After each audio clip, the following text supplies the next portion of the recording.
This Premier League Match Day 1 Picks edition of the Premier League Gambling Podcast on the Sports Gambling Podcast Network is brought to you by Underdog. Get up to a $1,000 deposit match when you sign up at underdogfantasy.com. Promo code PLGP.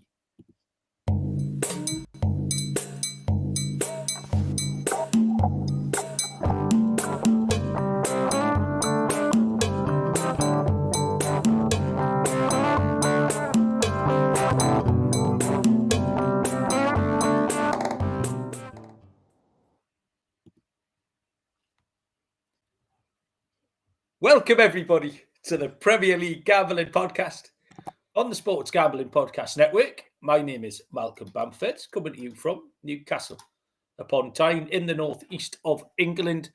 Today is Wednesday, August the 13th. We are here to handicap Premier League Match Day 1, opening day. Finally, thankfully, very exciting. I can't wait. Looking forward to this for ages. Joining me, and what's amusing me, he's getting as much grief for being early as he generally gets for being late, which is exactly how banter should work. You are now, Barry, in a no-win situation. Mr. Barry Penaluna, how you doing? Fucking melting, Malcolm. It's absolutely roasting in here today. It's hot. You've just mentioned that I got here on time, and you said you've blamed that on the fact you told me we were starting at 10:45, but you've actually scheduled it for 10:50. Yeah. I was here at 10:40, well before the earlier scheduled time. So I've been here for 10 minutes waiting for you. You can't bank those minutes, though, and be new season, that new many league. minutes late over the next few weeks, by the way. New It's not season. flexi time. It's not that arrangement. New season, new Baz. All new Baz. Yeah. It is hot, Barry. I just done the baseball show, finished literally 10 minutes ago.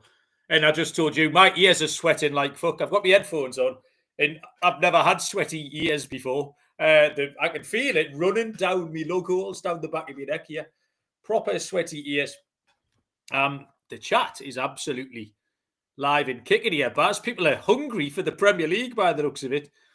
Bob D wants a rant on Isaac. Hiya, Bob. Might mention him. I don't know if is it time, Barry, to mention Isaac or not? Oh, fuck him. All right, fuck him. You can talk about him if you want. I wasn't going to. I just thought I want to give the listeners what they want. You know, we might know. There's nothing to say. Once it's done, it's done, and we'll talk about it. Smudges here. Harry, Chelsea, pointing out that beating PSG isn't for everybody. Joe Dollar is here. Andy Williams, welcome along. Callum was in the MLB show lurking like some sort of weirdo. Fatty Merris says, go on, Palace. From Seattle, Michael Roberts has joined us. Courtney's here. Dirty Dan, first time listening live. Yes, Dan, you are our official favourite of the evening so far. Yes, Tottenham, I've got the highlights on right now, actually, Baz. It just came on the BBC because I watched the first half and then I had the telly taken off me by the daughter who wanted to watch Expedition X. You been watching that, Baz? Started all right. It's a bit shit now. So I've just seen PSG. It was a weird one because Tottenham didn't really look like scoring, and then they scored, and then they should have won, and then it all ended up a little bit Spursy. But it's the pre-season friendly at the end of the day. I didn't like how they set up. I didn't know where the goals were going to come from. Tottenham. I actually backed both teams to score no, because I didn't see Tottenham scoring. They have scored twice, but they've come from their two centre-backs. So I didn't really change my perception of them. What did you make of the game, Baz? I thought Tottenham looked bright. Certainly first half. Thought they were very encouraging, defensively solid. And attack well. Richarlison looked lively, and I thought they did well. I think you've got to temper it a little bit with the fact PSG literally returned to training last week, haven't played a single game since Chelsea in the Super Cup. They've taken a different approach to Chelsea and just give their team a few weeks off after the Super Cup, not the Super Cup, World Club Cup. So Chelsea threw in a couple of friendlies this week, but so PSG were coming into it. It depends how you look at it. You could say that they should be fresh because they've just played a competitive tournament all summer. But yeah, good game. I enjoyed it. Once again, watched the penalties. Everybody, 100% of the people who just ran up and hit it scored. That's I'm what just looking at Vitinha. Now, can the commentator say, "Oh, he never took his eyes off the keeper. He never took his eyes off the keeper. He fucking missed the goal. Yeah, the big old goal. He kicked it one." We're talking about it on TNT as Karen Corney about Tell saying he's done everything right here. He sent the keeper the wrong way. He hasn't done everything right. He hasn't. He sent the keeper the wrong way. He's done this. He's done that. But he didn't get it all right because he's put it fucking wide. Ridiculous. I'm just watching like Gonzalo Ramos just follows him up there. It just kicks the back of the ball as hard as he can, and it flies into the goal. So yeah, there you go. Picks wise, Baz. Obviously, this is our first pick. So if there are any new listeners, this is what it's all about. All 10 Premier League games. We'll run through each game. We've got new features. I don't know. We've got the same old picks at the end. Lock dog, the corned beef pie, accumulator, the steak, and still. I think Barry might have replaced his feature at the end. I have returned the slow roller due to popular demand, Barry. What a shit show that was last year. It was incredibly slow to the point it stopped, I think, after week 3. But far be it from me to be put off, Barry. I'm back with the slow roller. And we've got a special weekly pick from a new contributor to the show to come in the exotic bit later on. Let me point you with the way the Prediction League. Prediction League's filling up. We're over 30. We're heading towards 40 odd people. Predictaddict.co.uk. And then the mini league code is 43455. Predictaddict.co.uk. The wife and all the kids and all that malarkey and come and play and win some prizes. And that Lenny is asking, no, we're not running an FPL league, Lenny. We are running that. We are. I'll set it up and running. There's nothing to do it, Baz. It's purely for fun. But the FPL league I will restart because I can just restart the one from last year. And anyone who was in last year will automatically be re-entered. So we will kick it off. Do you want to have a guess what I'm drinking here, Baz? And it's fairly obvious, but there's a little bit of a twist to it. Bailey's? Yeah. I'm having a Bailey's. I'm having a Bailey's on a Wednesday night. Wednesday night Bailey's. It's the first week of the Prem. We don't often drink on the show, but I'm having it. But it's tiramisu flavoured, Barry. Does that do anything for you? Not at all. I can't stand. It's very much off the ladies' menu. I'll give you that. I don't like coffee. Oh, do you not? There's 2 things I will never tolerate: coffee and bananas. I'm sure I've mentioned that before. So yeah, I probably should have known that. It's very delicious, Barry. Right, okay. For weeks, Malcolm. Can't remember the last time I had an alcoholic beverage. No, not been drinking when you've been gigging and all that stuff. Designated driver. Changed man. New year, new Baz. New year, new Baz. New season. Right. In 47 hours from now, the final whistle will have just gone in Liverpool against Bournemouth. How did you find these picks, Barry? Because I'll be honest with you, I didn't really enjoy making them. I wasn't hugely confident in many. I'd be quite happy to survive this week. I'm happy with 2 of them. I did think it was tricky because, for example, this Liverpool game, Liverpool 1-3. I don't fancy piling into Liverpool to score goals to cover a handicap after what I've seen. Well, we're on a different page straight away then, aren't we? You what, mate? We're on a different page straight away then. I can tell you that much. All right, fair. Yeah, well, yeah. In a way, that's an indication is that we're on different sides. And I'm sure there'll be all kinds of opinions coming to us in the chat tonight. I didn't fancy Tottenham at a short price. Man City, a dodgy chat. It was tricky, Baz. So, yeah, like I say, game by game, we will get to it. Yeah, I mean, I'll just jump in there. I found it difficult, and I think you always do. Start of the season, I mean, most of my handicaps are quite short because how much do you want to use form from last season? Do you want to use form from pre-season? There's a lot of teams made a lot of changes where you really want to see a few games and see how players settle in, and obviously you haven't got that luxury, so got a pick for every game. But a lot of it was just purely on gut instinct. What do I think this is going to be? I almost sort of for that prediction league, for example, I went on there the other day and I just done it all on pure gut instinct. Yeah. 30 seconds. And a lot of my picks will sort of come from that. I've gone into it thinking, right, this is what I think will happen. Let's find a bet. So not my most confident week, but as I say, start the season, it's always tricky. Yeah, like I said, I will be happy to survive this week if I get back to where I'll take 11 units from the 10 that we're about to stake, Barry, this week. So, if you remember, we have got our new sponsor here that I want everyone to go and get involved with, because this is unique to our show and we need people to help us out. It is Metaspins Sports, which is your destination for crypto sports betting. Sign up today, get a 100% risk-free bet and $25 bonus on your first deposit. Get started today at metaspins.com/sports. That's metaspins.com/sports. Okay, let's do it, guys. Friday, August the 15th, 8 o'clock kickoff, 3 p.m. Eastern Time. Liverpool will take on Bournemouth. Liverpool are 1-3, -300. The draw is 9-2, plus 450. Bournemouth are trading at 8-1. As I've just said, to me, Liverpool don't appeal as handicap. I mean, 1-3, we're not taking, obviously. They don't appeal as handicap winners. I didn't think they finished the season that well. One game last week against Crystal Palace isn't a great reflection of what you're going to expect, but I just thought they kind of left themselves slightly vulnerable.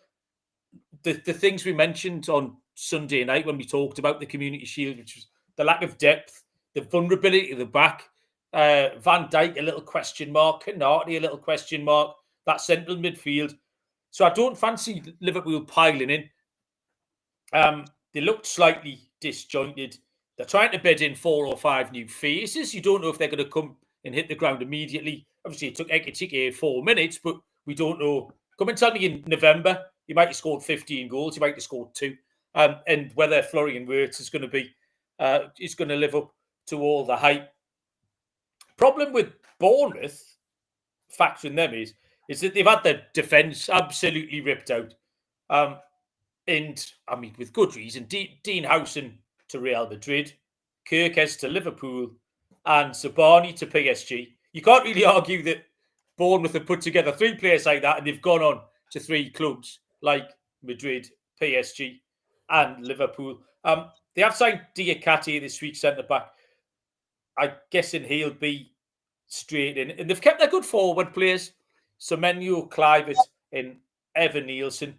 The overriding instinct here, Barry, is goals. Bournemouth picked up 28 points away from home last season. They only lost 5 times. They scored 35 goals in 18 away games. They only scored 23 at home. So 35 away was impressive.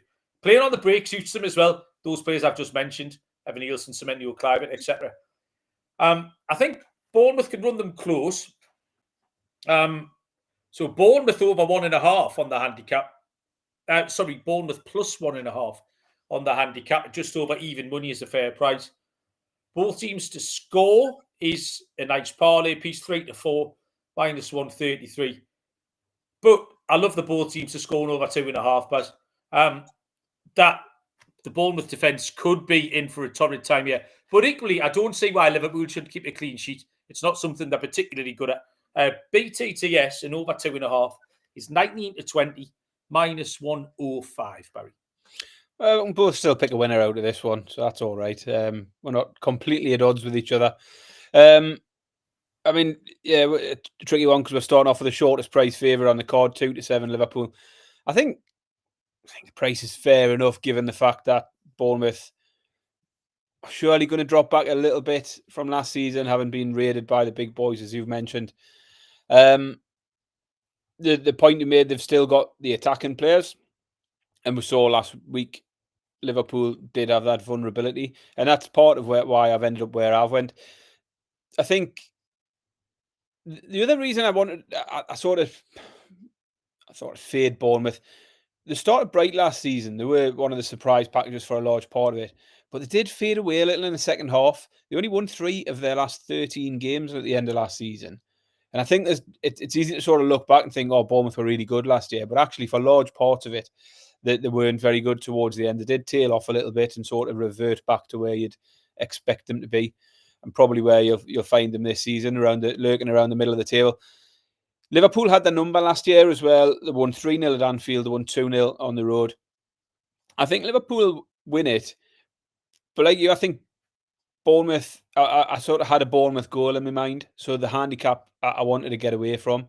But I have went for Liverpool, and I've went for Liverpool goals. I've taken Liverpool's team total. I see Callum in the chat like the same pick. But Liverpool over 2.5 goals. I think at Anfield, they'll get off to a decent start. And yeah, Liverpool over 2.5 goals, team total at 5-6. Okay, so 3-1 Liverpool bars is what we're gunning for here. Move on to Saturday lunchtime, 12:30, 7:30 Eastern time. Aston Villa take on Newcastle United. Aston Villa 5-4 plus 125. The draw 5-2 plus 250. Newcastle, Barry, are 2-1. Yeah, absolutely hated this one. A couple of reasons. I mean, no idea what to expect from Newcastle with everything going on around the club at the moment. Not a particularly good pre-season on the pitch either. Haven't beaten anybody, but not too worried about that.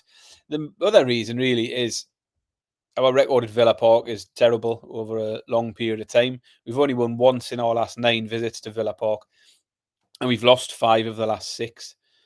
Villa themselves have been going okay in pre-season, ran up a few goals against Roma and Villarreal. Watkins has been in good form in pre-season. But they do look like losing a couple this week. Ramsey's now being linked with a move to us. That looks to be happening. Leon Bailey, I seen, was being linked with a move away today as well. So potentially could be without both of those by the weekend, which was a bit of a surprise. Once again, I suspect it's probably financial fair play issues at play, meaning they possibly have to sell some players. But anyway, I mean, I think it's a tough game to start with for Newcastle here. I didn't want to take Newcastle on with Villa. I could see why people might do with Villa at home and having a good record against Newcastle in the head-to-head. But I think the one thing that stood out to me is the form in the head-to-heads between the two teams. It's always goals in this game. We're either beating them 4-1 at our place or they're beating us 4-1 down at theirs. It's always goals. The last 7 head-to-heads have all went over 2.5.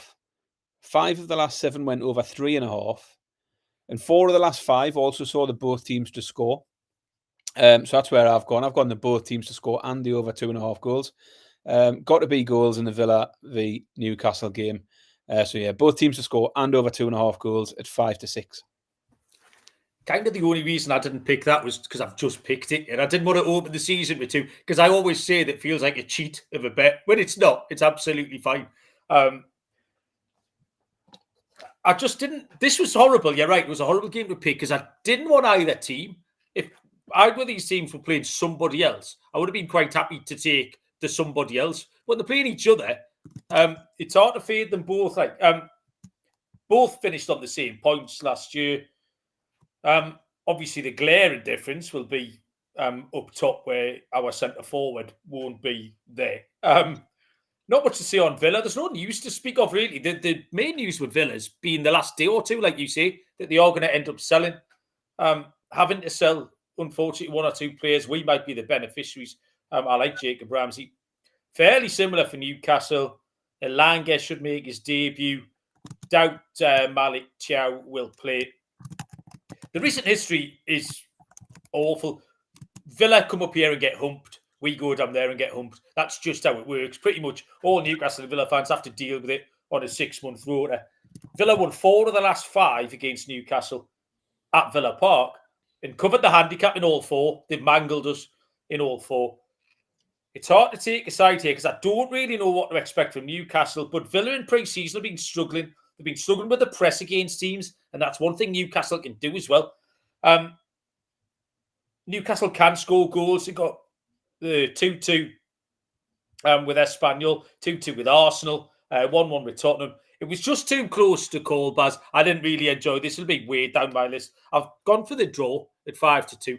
I'm going to hopefully watch most of this in the airport on Saturday, Baz. But if I miss the end of it, when I land and I see we've nicked a point, I will be absolutely delighted to take a point away from this game and move on. Next up, Saturday, 3 o'clock. So here's a tradition, Barry. There are 1, 2, 3. That's shit, isn't it? 3 Saturday afternoon, 3 o'clock. First one of which being Brighton taking on Fulham. Brighton 9-10, -111. 12-5, +240 the draw. And Fulham are 31-10, +310. Very mid-table clash this, Baz. Two of the club teams that are just going to go at each other and beat each other on a rota basis. Key change for Brighton is the loss of João Pedro, was probably their premium player. We've got a couple of unknowns to come and stand up top in Stefanos Tsimas and Chamalampos Kostunas.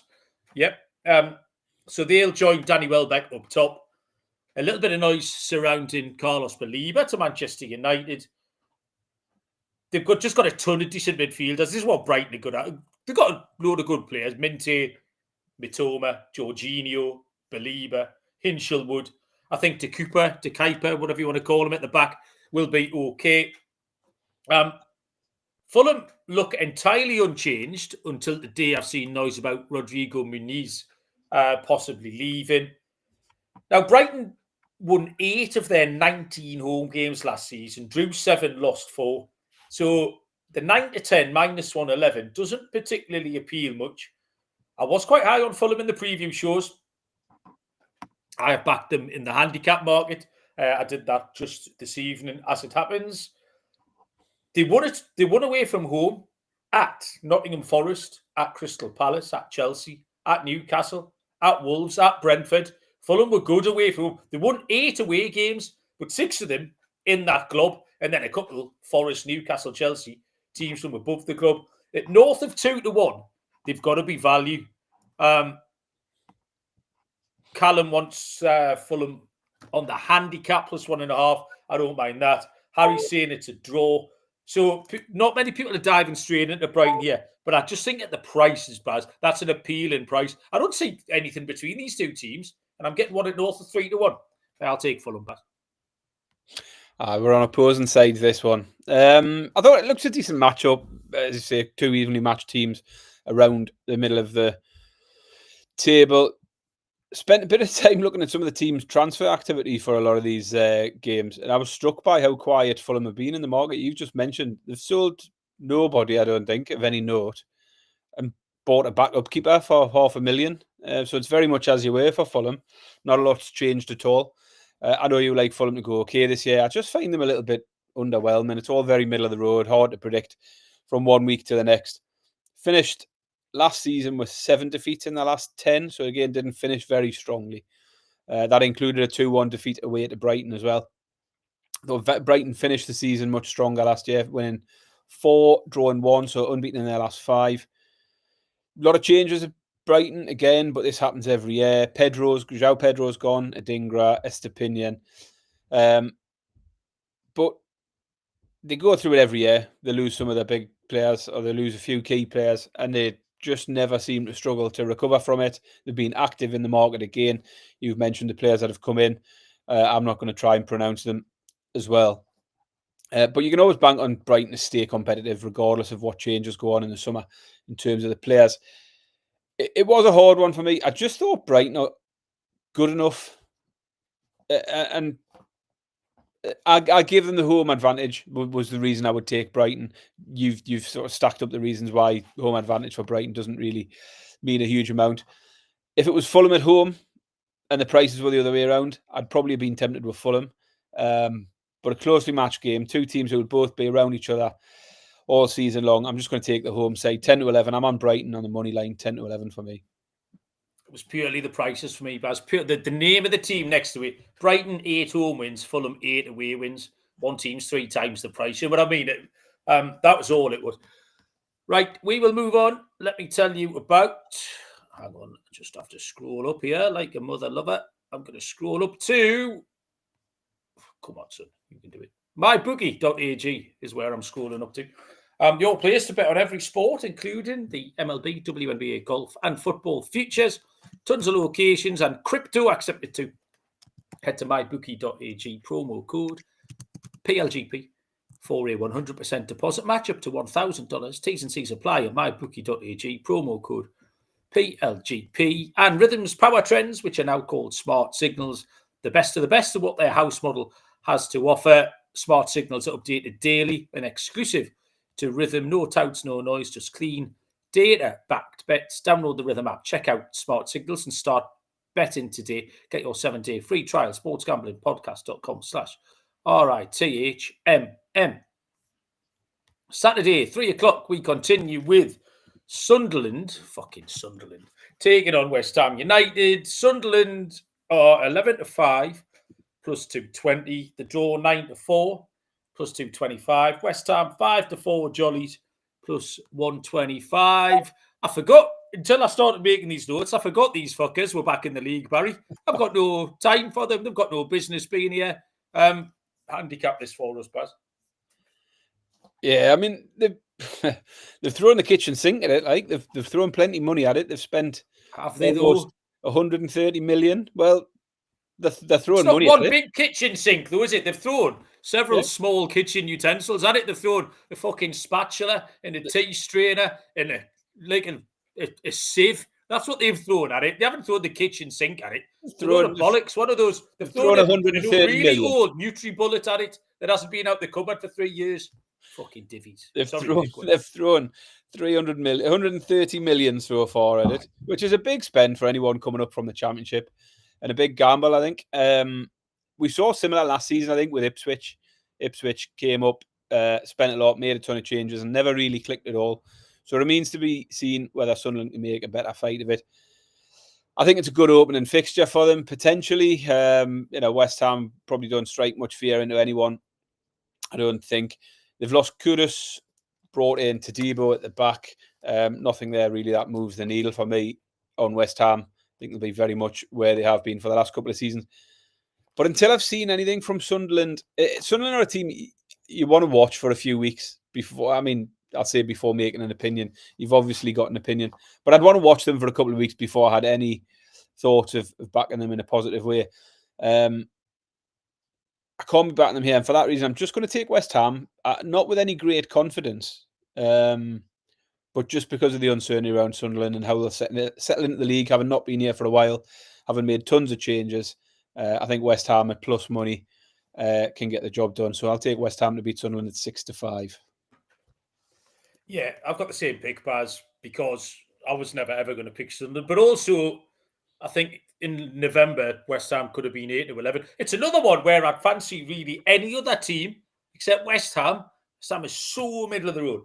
Sunderland have signed thousands of players. I've heard of one of them, a 34-year-old CDM. That worked out for Ipswich last year with Calvin Phillips, didn't it? Having him bloody plodding around the middle of the park.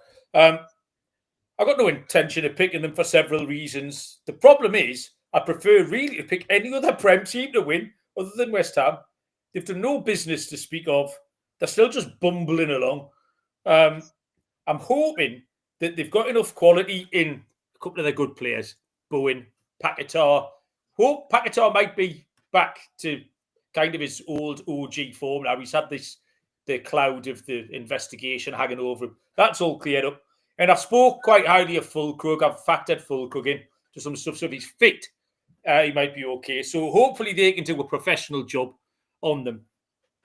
West Ham at 5-4 plus 125 is a team ride. Fefwef has joined us in the chat. Steve Bailey. Steve Bailey wants to know if there's any VAR in the board game. There's no VAR, unfortunately, in the board game. Danny Wilder's written FTM. I think that must be a typo, Danny. I don't know what that means. And I think that's everybody new. So welcome along, Danny. Nice to have you. The voice of reason, I can almost certainly imagine you are. Next game is, this is the final 3 o'clock, where Tottenham Hotspur will take on Burnley. Spurs are 3-10, minus 300. The draw 15-4 plus 375, and Burnley 15-2 plus 750. Watch Tottenham tonight. Hasn't really changed our opinion much. It was a friendly against a slightly undercooked PSG team. The goals came from defenders. They blobbed a 2-0 lead. Happy not to read too much into it. And this is definitely two teams that you want to learn about before you start piling into anything, Baz, because Tottenham have got a new manager. Don't know. I mean, he's been at Brentford a long time. It was a nice gig for him, really. It suited him, his personality, his style. There was no real expectation. And we've seen Tottenham, the kind of omni-shambles that Tottenham are, eat up managers like this in the past. So whether or not the manager, Thomas Frank, is capable or not. And then I looked at the starting lineup tonight. There was just nothing there. I thought, oh, fucking hell, that's horrible. Like, the signings have underwhelmed me. Polino might be all right. So I don't know. The hope for Tottenham is that Frank can build something and that it'll be a process. But I don't think they can just recover from what happened last year. It was a right old mess, wasn't it? I mean, kudos, they're just kind of whatever signings here. Burnley, we need to see how competitive they can be, because last season was entirely built on that mad defensive record. Again, not attracted by either side. Don't want Spurs on the handicap. Don't really want Burnley to spring an upset, but I think Burnley can keep it tight. I think because a lot of the data here we have is based on Burnley's defensive record, it's worth giving them a chance to show it. Over 2.5 goals is way too short here. Tottenham might eventually break them down and win 1-0 or 2-0, but I'm going to give Burnley a chance to show off their defence, and I'm going to take the under 2.5, Baz, plus money. 6-5 plus 120. Well, again, we can still win, but I'm definitely on opposite sides of it. I'm a bit higher on Spurs than you are. I just think, well, I thought for a start, I thought they looked good tonight for large parts of it. I obviously made my notes before they conceded 2 late goals in true Spurs fashion. But I don't think there's any doubt they're going to look better this season under Thomas Frank. I think they look more organised and a bit less chaotic. Tonight, for most of it, was positive from a defensive point of view, which was where all the chaos was last year under Postecoglou. And to be fair to them, they did miss Romero and Van de Ven for large parts of last season. Those two both being back together is a big plus for them. And I think they'll be hard to break down, and particularly hard to break down for a team like Burnley, who weren't exactly full of attacking threat last season. So I think Burnley could struggle to get on the score sheet here. They were all about the defence, as you say, Burnley. Trafford's now gone, but the defence mostly remains. But it's going to be tested a lot more in this league than it was last year. I saw enough from Spurs tonight to think they'll be good enough to beat Burnley here.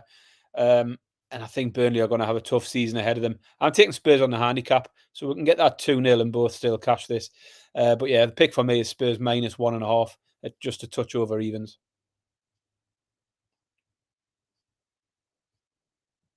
Malcolm's on mute. What an idiot. First episode of the season, and he's sat on mute. Oh, muted myself, but full of Baileys, Baz, isn't it? Unbelievable. I've lost concentration. Nobody's done that for a long time, Mike. No, it's been a while, hasn't it? In mid-season form already, but I'm full of creamy goodness. That's what that is. What we got? Logan's joined us. Everyone remember to like, Logan says. Yeah, he's right about that. I was going to give out what everyone thought about that game, but I can't be asked now. So, next game is Saturday tea time, 5:30, 12:30 Eastern time. Wolverhampton Wanderers taking on Manchester City. Wolves are 11-2 plus 550. Draw 7-2 plus 350. Man City 11-25 minus 227. Another shorty, Baz. Fancy this one much? Well, I've got a pick, but like most of this, I don't fancy any of many of my picks massively. Wolves again. Want to see a bit more of Wolves. 2 massive departures for them this summer with Cunha leaving and Ait-Nouri leaving, going to City. So he'll be on the opposite side this time round. I think it's certainly going to make it more challenging for this season. They did finish last season not in particularly good form. They were winless in their last 4. And City, despite obviously the overall season being a bit of a mess for City, they finished strongly. Unbeaten in the last 10, 6 wins from the last 7. And I think I can see City sort of carrying on where they left off at the end of last season and being far more in touch at the top end of the table this year. They've been busy in the market again. Reinders has come in, Cherky, Nouri. Lots of options for Pep this season. And I think they can be, as I say, taken to start where they left off and get a good win here. Obviously a short price, so it's then where do you go for a pick if you do fancy City? Looked at the handicap. The thing that sort of put me off that was last season, certainly early in the season, City weren't keeping any clean sheets at all. So I've actually gone to City goals, but I'm going to take them to score one in each half. As I say, I considered the handicap at a similar price, but on the off chance Wolves get a goal, that won't affect me here. I think this might work out slightly better. So I'm going to take City to score in both halves at 6-5. The player performance accountant, that's an official sounding name, but joined us in the chat. Welcome along, PPA. I'm going to go for James Maffia is here as well.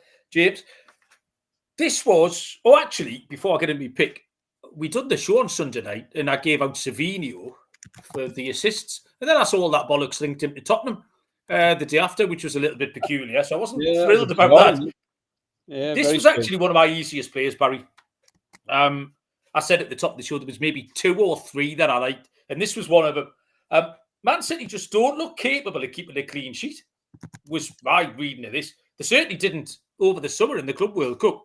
They were giving up chances and goals to absolutely everyone that they faced. They're still missing Rodri again, which we all know is very important. And I do think Wolves are going to be lively. Wolves in pre-season haven't been particularly good. I don't think the Wolves journos or fans have been thrilled. But I think they're going to be all right. They did lose Cunha and Nouri. But I like JSL up front. I don't mind him. John Arias, I thought, was lively in the Club World Cup. They averaged 1.42 goals per game at home last season. So I think they're good for one here. I'll take BTTS, Baz, at 4-5, minus 125. The chat's gone off the rails again, Barry. I'm not even going to. It's ever since whatever I say is going to make it sound worse. Yeah, so when I tell you, boys, I'm not dipping into it. That's all I'm saying on the subject. The circa million in Circa Survivor are live and kicking at Circa Las Vegas, the world's greatest casino. $21 million in prizes in the Circa football contest. So you can hang out with the girls and boys. August 21 to 23 for an amazing weekend, including live shows and open bars. 15% off a stay at the Circa with the promo code SGP15. Contests open to everyone. Sign up in Nevada. Play from anywhere. With the help of SGPN's official proxy, go to footballcontest.com. Use promo code SGP to get $50 off your proxy fees. And Underdog Best Ball Mania all summer long. $15 million in prizes, including $2 million to first. No waiver wire, no arguments about trades. Best Ball is the best way to play fantasy. And you can win 500 times your money with Underdog. Pick him as well. Our code is PLGP. That'll get you a special pick and first-time deposit offer up to $1,000 in bonus credits. UnderdogFantasy.com. Promo code PLGP. We move along to Sunday. There are 2 p.m. kickoffs, which is 9 a.m. Eastern time. The first to begin Chelsea against Crystal Palace. Chelsea 3-5, minus 166. Burlington Bertie 100-30 is the draw, plus 333. Crystal Palace trade at 4-1. This is me, isn't it? Interesting game, Baz. Where one of the games of the weekend here.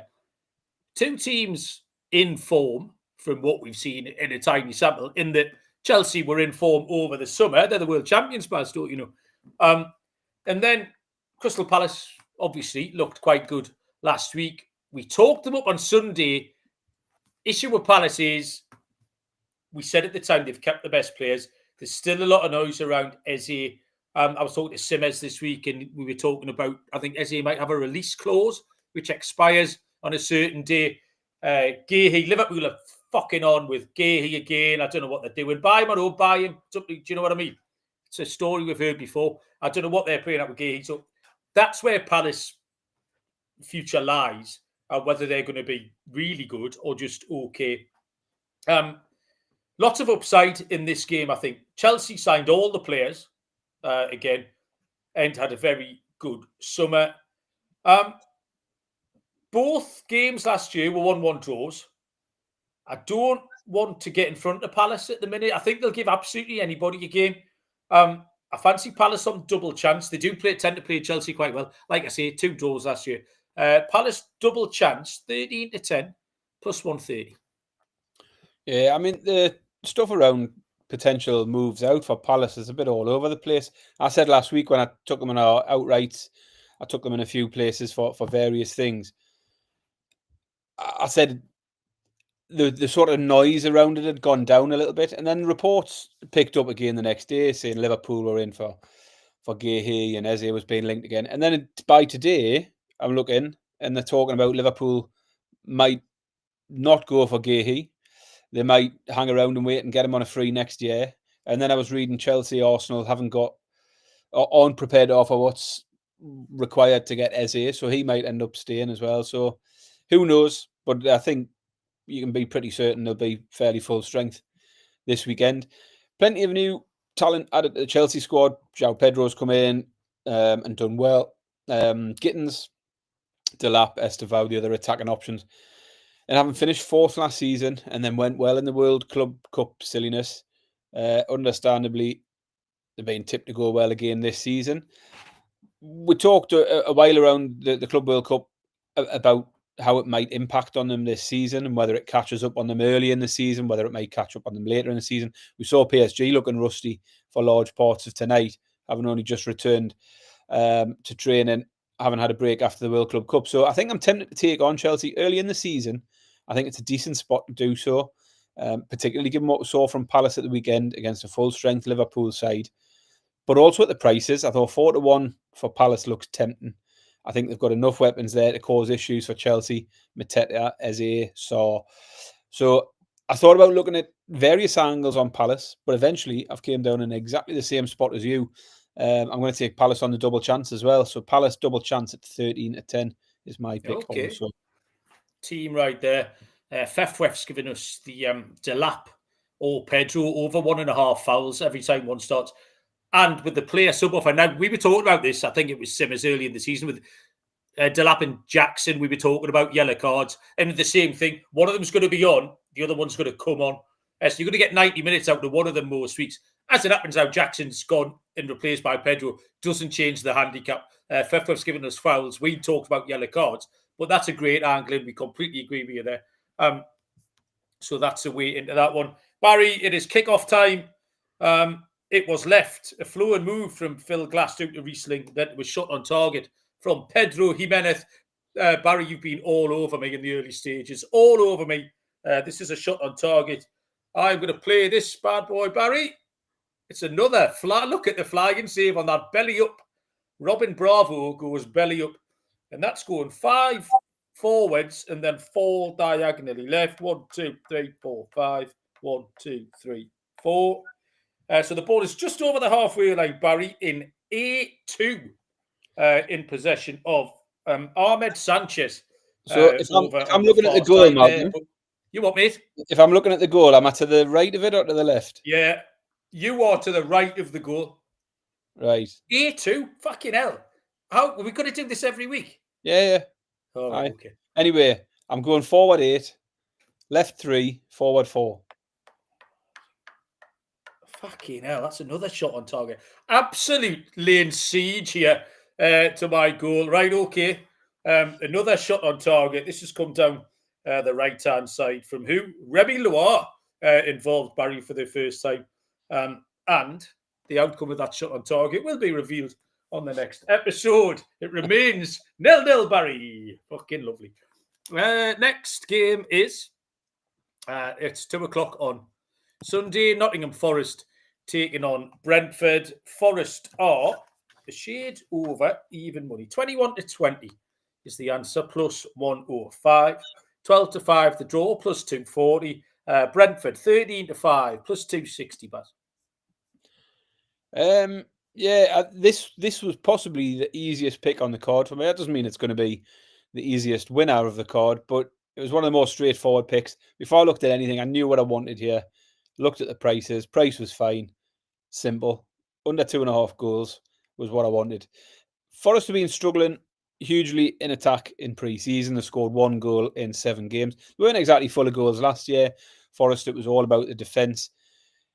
I actually think Forest might nick the game, might nick it 1-0 or something, but I just can't see them running up a score.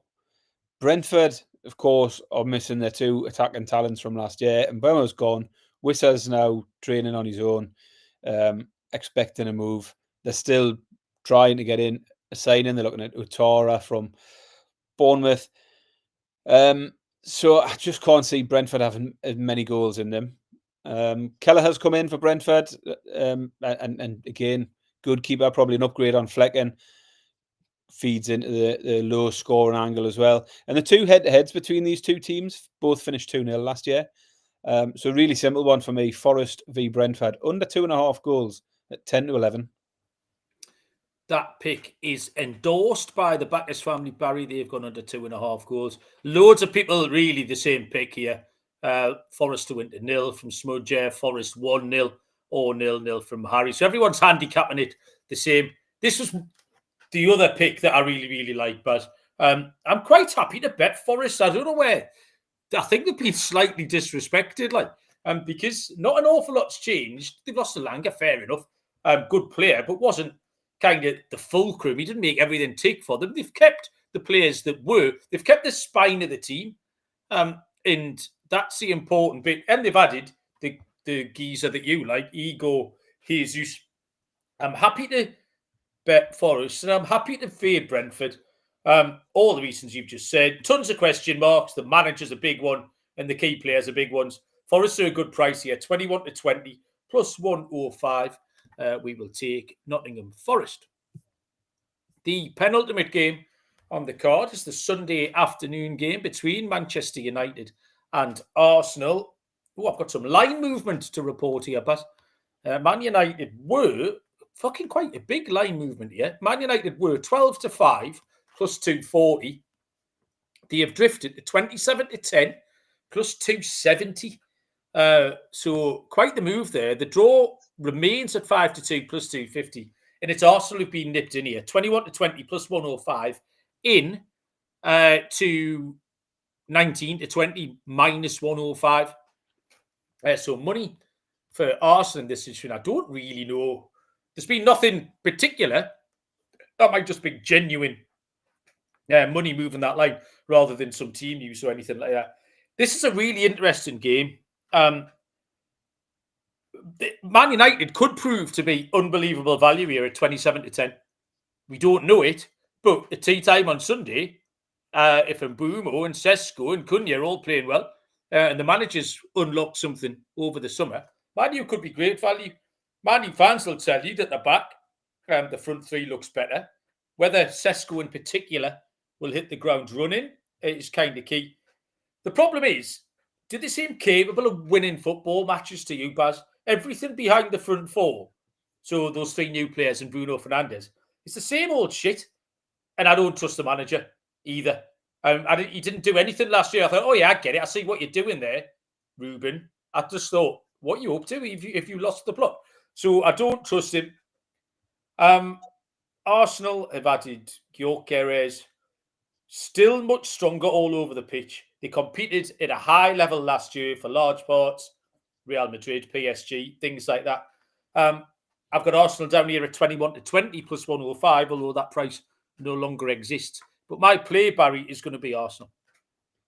Yeah, this one had me torn a little bit, but only just for a short while, and then I got back to where I want to be. Because my first instinct here was just to take the better team at a price of around evens.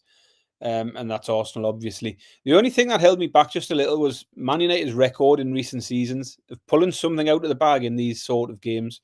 So despite the fact they've been terrible for a couple of years, games against the likes of Arsenal, Liverpool, City, they're pulling out draws every now and then where nobody was expecting it. I mean, eventually it wasn't enough for me to put me off Arsenal. Let's not forget how bad Man United were last season. Some people will say they phoned it in towards the end of the year. I don't think they did. I think they went full strength most games. They just weren't very good. And let's not forget how poor they were in their biggest game of the season in the cup final against Spurs. They look to have recruited well in those attacking positions. I think it'll make some difference. But it's a tough first game for those attacking players to come in up against one of the best defences in the league. And as you mentioned, the midfield hasn't been added to. It's the same crap they had last year. That was where a lot of the issues lay last season, was in that midfield. Man United maybe slightly more competitive this season. They should be. But I can't get away from Arsenal either. Same pick. Arsenal to beat Man United at evens. Swigging off the rest of that Baileys there, Baz, it's just reminded me. I went to Walker's one night, right? And he got a bottle of Baileys out. And he poured us both a glass. And then he went into the kitchen and came back with the milk, right? And put like a splash of milk in the Baileys. And I was like, what's going on there? And he said, it's to take the edge off. Like, has anyone ever needed to take the edge off a Baileys, Barry? No? That's particularly soft from Walker. Like, it's lived with me a long time, that. Take the edge off. Anyway, just came to us then when I was staring at the bottom of the glass. Yes, okay. Final game coming up. Monday night football is Leeds United against Everton. Leeds 7-5 plus 140. The draw 12-5 plus 240. Everton 7-4 plus 175. Actually drifted a little bit. You can get 9-5 plus 180. Everton pass. Yeah, another real classic for a Monday night football, and a tricky one to finish off with. I saw Dominic Calvert-Lewin signed for Leeds today, having been disposed of by Everton at the end of his contract. Whether he's fit for this one remains to be seen, because he's never fit for anything. I'm not sure yet on Leeds whether they've done enough in the market to be more competitive this time round. And it is, always difficult handicapping these teams coming out of the championships with little knowledge on the signings they've made. So hard to really get a feel for what to expect from Leeds. I think Everton will be okay this season. Moyes managed to get a tune out of them last season when he needed to. And I think they've made a few good additions. Dewsbury Hall will strengthen them. Don't know much about the new striker, but he's got a name like Barry, so he's probably brilliant. But Grealish, I think, has got potential to be a really good signing for Everton. It's probably a good move for Grealish.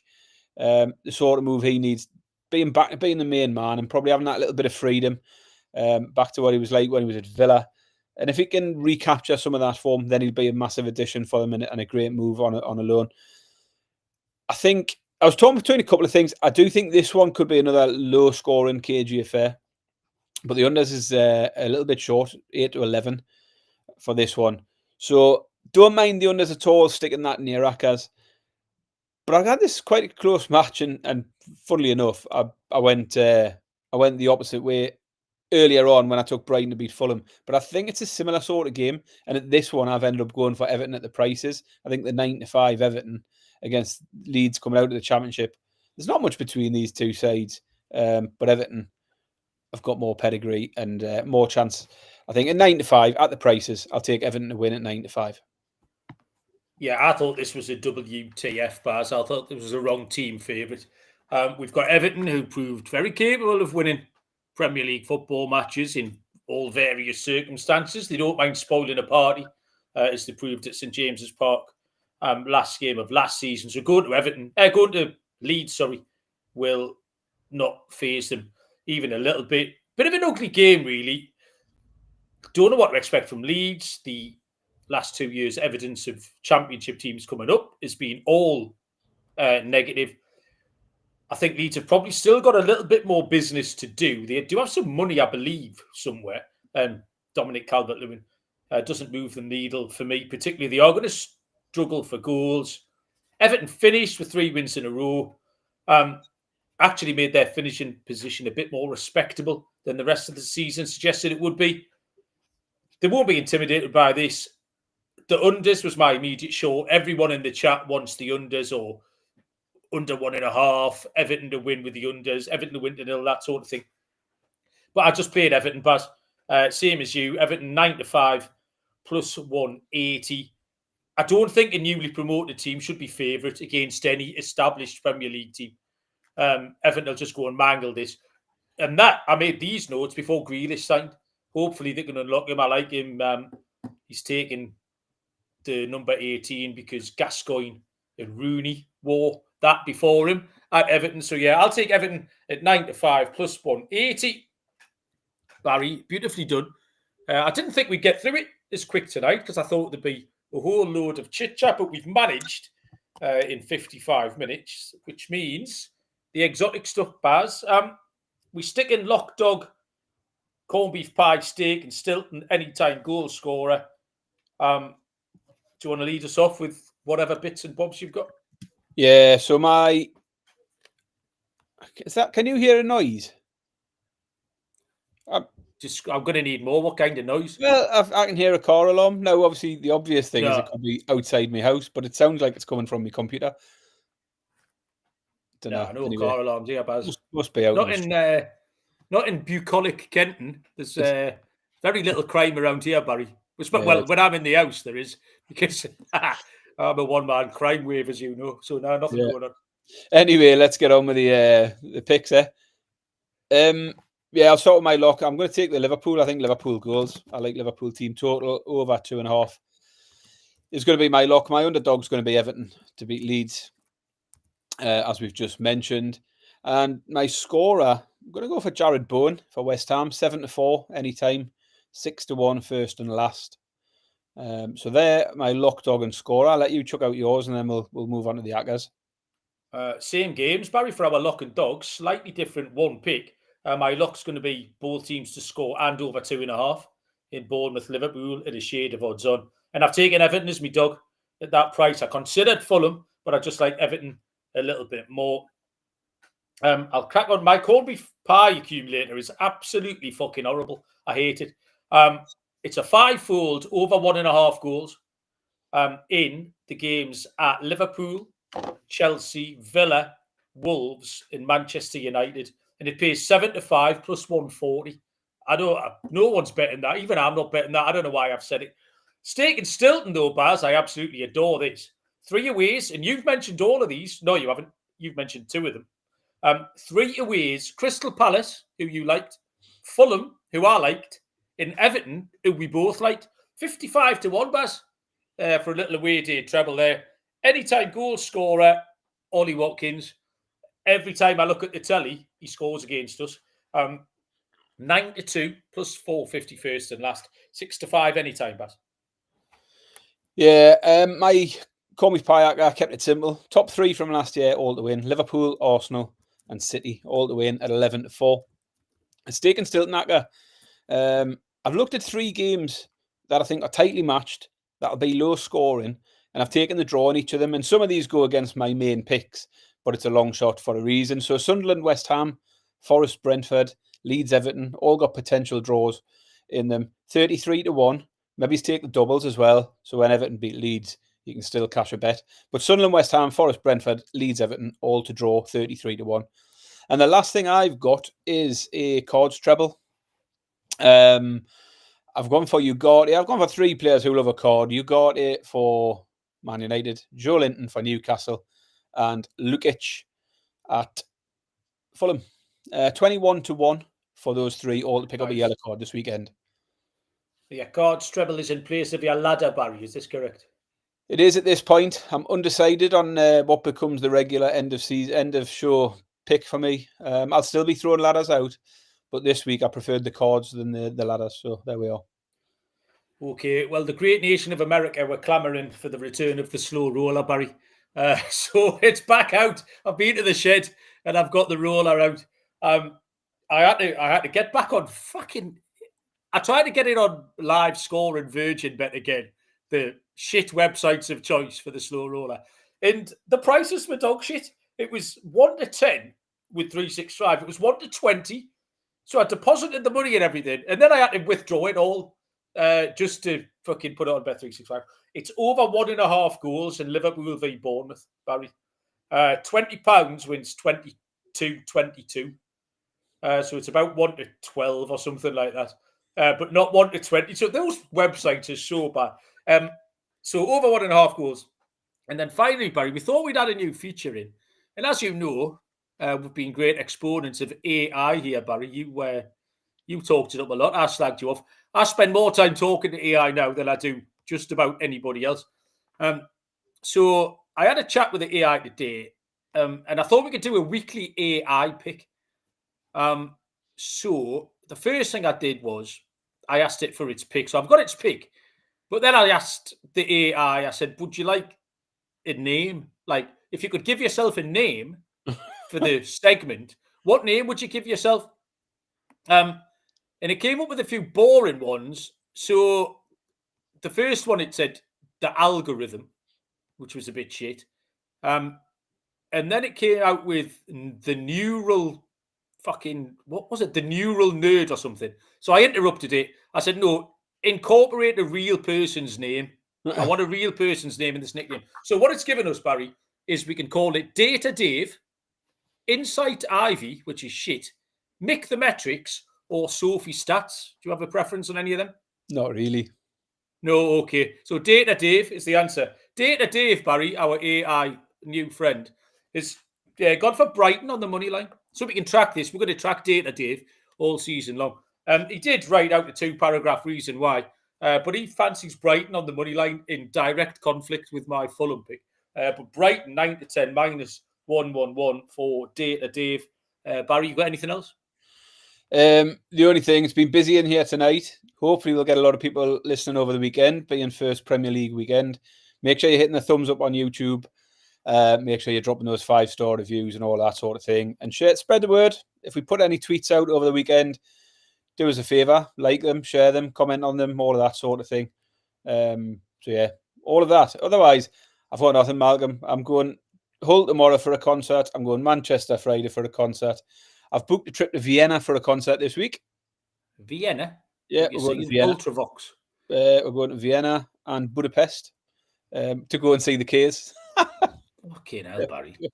Well, this isn't till October. We were looking for a city break anyway, so we just factored in another gig. But that's all I'm going to say on that, because I've sat here and I've drank 1.5 litres of water and I'm absolutely bursting for a piss.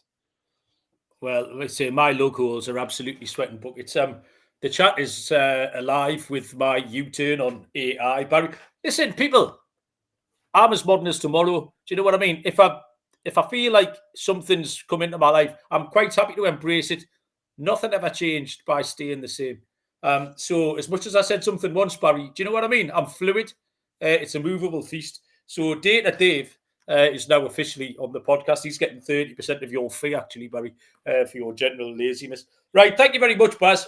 We smashed an hour. I'm off to Turkey on Saturday, so we'll have to see what kind of reception, Wi-Fi, quiet area I can find to try and get a picture done. Otherwise, you can do a review show, Baz, by yourself. We'll be fine. We'll sort something out, but we'll keep people updated. I'll pack the board game, Baz. That'll keep us going. Thank you, everybody. Enjoy the Prem. It's been a long time coming, so good luck, everybody, with all your bets. Very much appreciate everyone being live on YouTube tonight, because it was absolutely buzzing. Good luck with your picks. Speak to you next week, and we will see you all down the road. Cheers.